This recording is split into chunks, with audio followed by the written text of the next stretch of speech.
अस्सलाम वालेकुम। आज हम डिस्कस कर रहे हैं ग्राफिकल एनालिसिस ऑफ मोशन।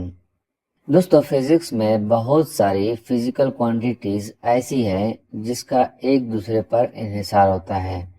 मतलब ये कि अगर एक फिजिकल क्वांटिटी चेंज होती है तो उस क्वांटिटी की चेंज होने से दूसरी क्वांटिटी भी चेंज होती है। फॉर एग्जाम्पल, यहाँ पे आप ये दो कंटेनर्स देख रहे हैं। इस कंटेनर में गैस है और ये ऊपर पिस्टन लगा हुआ है, और इस कंटेनर में भी गैस है और ये पिस्टन लगा हुआ है। तो जब हम इस पिस्टन पे फोर्स लगाते हैं नीचे की तरफ डाउनवर्ड, तो यहाँ पे इस गैस का प्रेशर जो है वो इंक्रीज होता है। जब प्रेशर इंक्रीज होता है तो इस कंटेनर का वॉल्यूम जो है वो डिक्रीज होता है। जैसे कि यहाँ पे आप देख रहे हैं, पहले प्रेशर नहीं है, फॉर एग्जांपल कम है, तो पिस्टन यहाँ पे है, तो वॉल्यूम यहाँ से लेकर यहाँ तक है। और जब हम उस पे प्रेशर डालते हैं, उसको डाउनवर्ड पुश करते हैं, तो प्रेशर के इंक्रीज होने से इसका वॉल्यूम जो है वो डिक्रीज होता है। तो ये डिफरेंस है, पहले यहाँ पे पिस्टन है और फिर उसके बाद यहाँ पे है, तो वॉल्यूम जो है वो डिक्रीज हो जाता है।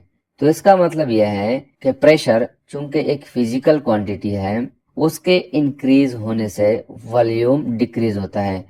तो इन दो फिजिकल क्वांटिटीज का एक दूसरे पे इन्हिसार है, एक रिलेशन है इन दो फिजिकल क्वांटिटीज के दरमियान। दूसरा, अगर इस फिगर को देखें, यहाँ पे भी इस कंटेनर्स में गैस है।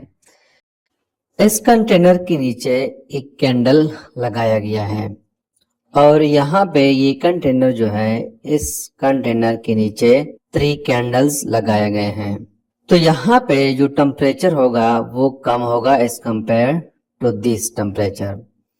तो यहाँ पे जब टेम्परेचर कम है तो वॉल्यूम ऑफ द कंटेनर भी कम है as compare to this container. और यहाँ पे टेम्परेचर ज्यादा है, तो जब टेम्परेचर ज्यादा है तो वॉल्यूम भी ज्यादा है।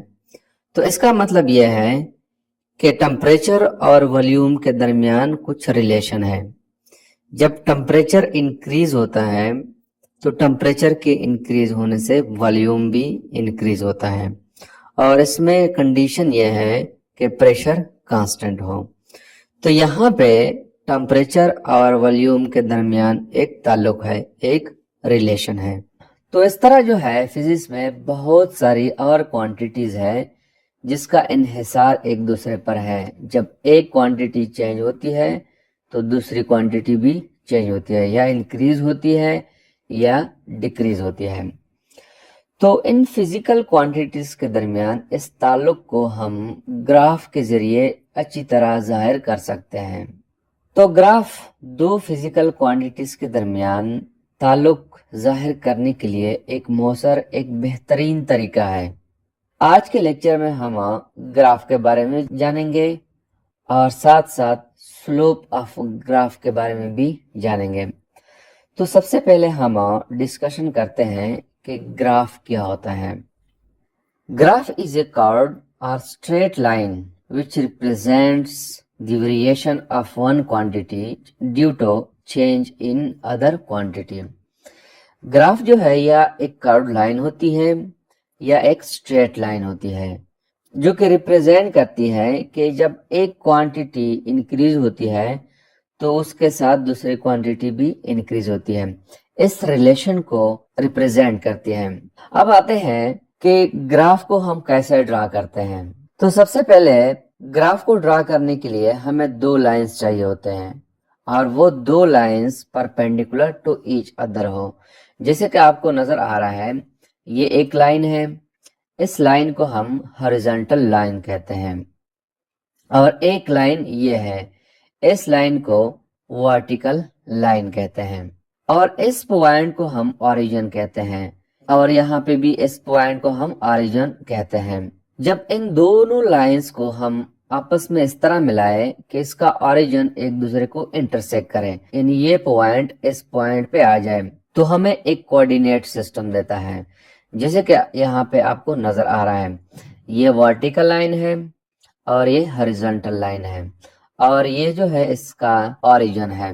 यहाँ पे इसको हम एक्स एक्सिस कहते हैं और इसको नेगेटिव एक्स एक्सिस कहते हैं। और ये जो है पॉजिटिव वाई एक्सिस है और ये नेगेटिव वाई एक्सिस है। इसको हम यू भी रिप्रेजेंट करते हैं कि इसको मैं एक्स का नाम दे दो, दिस इज एक्स, और इसको मैं एक्स डैश का नाम दे दो, और ये वाई है और ये वाई डैश है। तो इस पूरे हॉरिजॉन्टल लाइन को हम यू भी मैथमेटिकली रिप्रेजेंट करते हैं कि एक्स ओ एक्स डैश, यानी ये एक ओरिजिन है, ये ओ जो है ओरिजिन को रिप्रेजेंट कर रहा है। और इस लाइन को हम रिप्रेजेंट कर सकते हैं कि वाई ओ वाई डैश। अब ग्राफ को ड्रा करने के लिए चूंकि हमारे पास दो फिजिकल क्वांटिटीज होती हैं, उन दो क्वांटिटीज में एक क्वांटिटी को हम कहते हैं कि इंडिपेंडेंट वेरिएबल है, यानी वो क्वांटिटी जो दूसरे क्वांटिटी पे इन्हिसार नहीं करती। तो हम एक टर्म यूज करते हैं इंडिपेंडेंट वेरिएबल, और दूसरी क्वांटिटी जो होती है वो डिपेंडेंट होती है, उसको हम कहते हैं डिपेंडेंट वेरिएबल। फॉर एग्जांपल मैं एक क्वांटिटी लेता हूँ टाइम और दूसरी क्वांटिटी मैं लेता हूँ डिस्टेंस। इन दो क्वांटिटीज में टाइम जो है ये इंडिपेंडेंट वेरिएबल है और डिस्टेंस जो है ये डिपेंडेंट वेरिएबल है। वो कैसे? देखो, फॉर एग्जांपल आप जहाँ पे हैं, अगर आप वहां पे रेस्ट में हैं, आपकी डिस्टेंस चेंज नहीं होती, तब भी टाइम गुजरता है। डिस्टेंस पे टाइम का कोई इन्हिसार नहीं है, टाइम गुजरता जाता है। या अगर आप जा रहे हैं तब भी टाइम चेंज होता है, गुजरता जाता है। लेकिन डिस्टेंस जो है वो टाइम पे डिपेंड करती है, यानी जब आप जा रहे हैं तो टाइम गुजरने के साथ साथ डिस्टेंस जो है वो चेंज होती है। तो हम कह सकते हैं कि डिस्टेंस जो है वो डिपेंड करती है टाइम पे। तो इंडिपेंडेंट वेरिएबल को हम अलोंग एक्स एक्सिस पुट करते हैं और डिपेंडेंट वेरिएबल को हम अलोंग वाई एक्सिस पुट करते हैं। यानी टाइम की जितनी वैल्यूज है 1 2 3 4 वो हम लगाते हैं अलोंग एक्स एक्सिस, और डिस्टेंस की जितनी वैल्यूज होती है, for example 1 metre 2 metre 3 metre, उसको हम अलोंग वाई एक्सिस पुट करते हैं। तो इस तरह जो है इन दो क्वांटिटीज के दरमियान हम एक ग्राफ ड्रा कर सकते हैं। फॉर एग्जांपल अगर मैं कहूँ कि टाइम 0 सेकेंड है और 0 सेकेंड में आपकी डिस्टेंस 0 होती है, यानी आप रेस्ट में हैं, 0 मीटर है।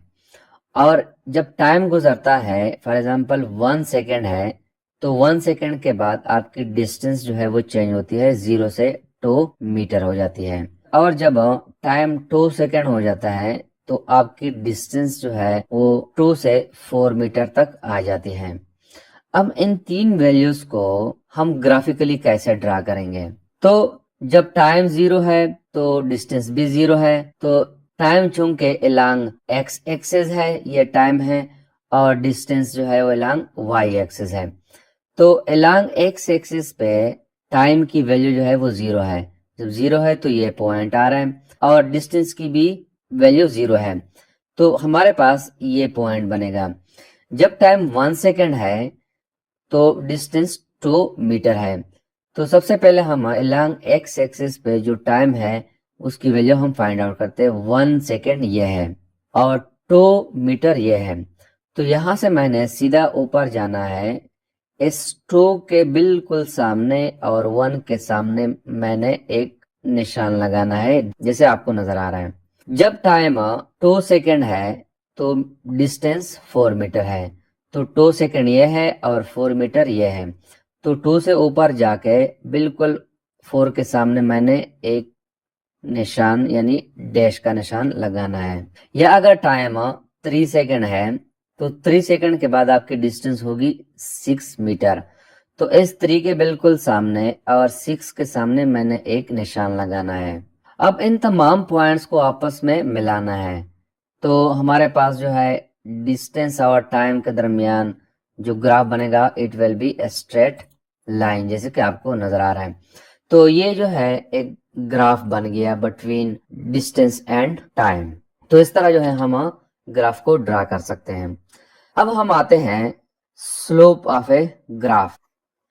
स्लोप ऑफ ए ग्राफ को हम यू एक्सप्लेन कर सकते हैं, जब हम किसी दो फिजिकल क्वांटिटीज के दरमियान ग्राफ ड्रा करते हैं और उस ग्राफ का हम स्लोप निकालते हैं तो वो स्लोप हमें एक नई फिजिकल क्वांटिटीज देती है। जैसे कि फॉर एग्जांपल पिछले लेक्चर में हमने ग्राफ ड्रा किया था between time and distance. Time गुजरने के साथ हमने ये कहा था कि डिस्टेंस चेंज होती है। तो हमें पता है कि जब टाइम चेंज होता है और टाइम चेंज होने से डिस्टेंस चेंज होती है तो उसको हम स्पीड कहते हैं। तो स्लोप जो है किसी भी लाइन की अगर हम स्लोप फाइंड आउट करना चाहें तो it will gives us a new physical quantities. तो स्लोप जो है this is equal to tangent theta, और हमें पता है कि टेंजेंट थीटा जो है this is equal to perpendicular divided by base. For example ये एक ट्रायंगल है, तो इस ट्रायंगल में ये जो है परपेंडिकुलर है जिसको मैं y से रिप्रेजेंट करता हूँ, और ये उसका बेस हो गया जिसको मैं x से रिप्रेजेंट करता हूँ। तो टेंजेंट थीटा जो है this will be equal to y divided by x, या स्लोप को हम यूं लिखते हैं कि स्लोप जो है this is equal to delta y divided by delta x। अब मैं सपोज करता हूं कि लेट सपोज हमारे पास ये एक ग्राफ है जो कि स्ट्रेट लाइन की सूरत में है। यहाँ पे x एक्सिस है जो कि x एक्सिस पे हम ले रहे हैं टाइम, और ये y एक्सिस है, y एक्सिस पे मैं कंसीडर कर रहा हूँ डिस्टेंस। तो इस ग्राफ का स्लोप हम कैसे निकालते हैं, उसके लिए सबसे पहले हमने क्या करना है, हमने दो पॉइंट्स सेलेक्ट करना है। फॉर एग्जांपल एक पॉइंट मैं ये सेलेक्ट कर रहा हूँ और दूसरा पॉइंट मैं ये कंसीडर कर रहा हूँ, और मैं सपोज करता हूँ कि इस पॉइंट पे y की वैल्यू जो है वो 2 है और इस पॉइंट पे x की वैल्यू जो है वो 1 है, और ये जो पॉइंट है इस पॉइंट पे y की वैल्यू 4 है और x की वैल्यू इस पॉइंट पे 3 है। या इन अदर वर्ड्स यहाँ पे y जो है this is equal to d and x is equal to t। तो मैं हम कह सकते हैं कि इस पॉइंट पे डिस्टेंस की वैल्यू 2 है और टाइम की वैल्यू 1 है, और इस पॉइंट पे डिस्टेंस की वैल्यू 4 है और टाइम की वैल्यू 3 है।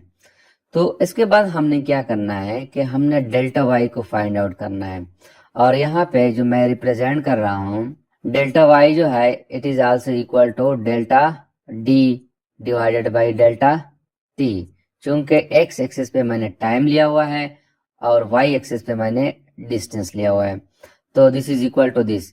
यहाँ पे डेल्टा y जो है this is equal to y2 minus y1, और डेल्टा x जो है वो x2 माइनस x1 के बराबर है, या d जो है ये बराबर है d2 माइनस d1, और नीचे जो है t2 माइनस t1।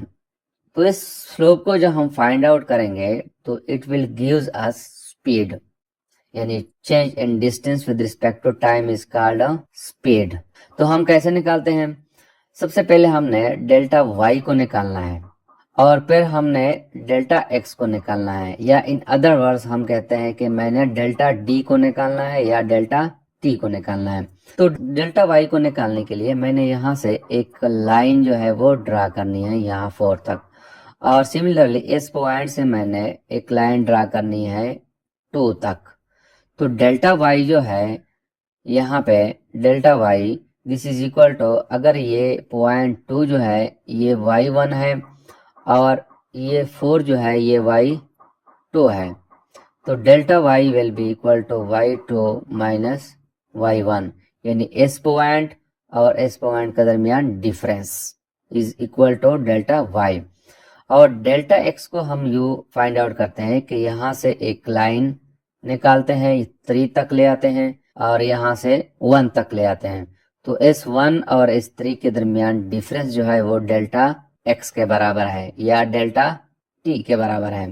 तो इसको हम निकालते हैं कि यहाँ पे y2 जो है दिस इज इक्वल टू 4, तो 4 की वैल्यू मैं यहाँ पे पुट करता हूँ, और y1 जो है वो 1 के बराबर है तो 1 की वैल्यू पुट करता हूँ, यहाँ पे x2 की वैल्यू 3 है, तो 3 और x1 की वैल्यू 1 है, तो this is equal to 3 divided by 2, तो this will be equal to 1.5। अब यहाँ पे डिस्टेंस की यूनिट मीटर है, तो यहाँ पे मीटर आ जाएगा और नीचे टाइम है, टाइम की यूनिट सेकंड है, तो 1.5 metre per second it will be equal to speed. तो इस तरह जो है हमने इस ग्राफ का स्लोप जो है निकाल लिया, जो कि इक्वल है 1.5 मीटर पर सेकंड के। तो this is something about the graphical representation of a motion.